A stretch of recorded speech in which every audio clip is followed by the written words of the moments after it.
ଯାଇଛି, ହେଲେ ସେ ବାସର ଘରେ ପାଦ ପକେଇବାର ଅଧିକାର ତୋର ନାହିଁ। ସେ ବାସର ଘରେ ତୋ ସ୍ୱାମୀ ସହିତ ଏଇ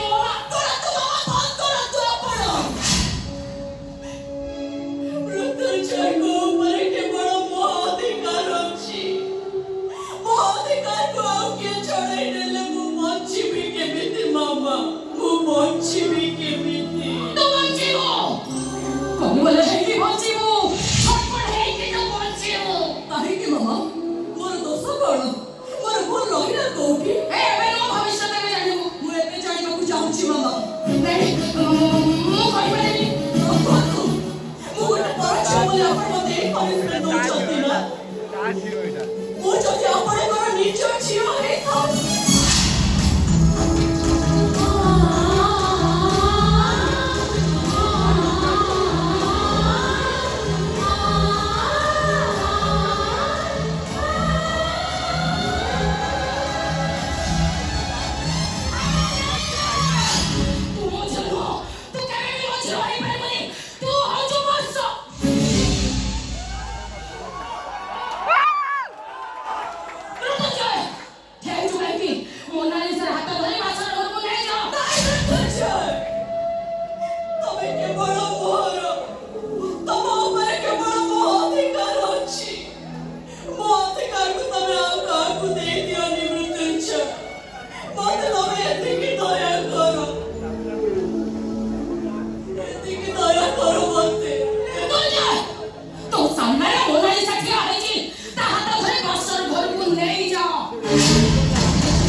ମୃତ୍ୟୁକୁ ନିମନ୍ତ୍ରଣ କରିବାକୁ ଚେଷ୍ଟା କରନି।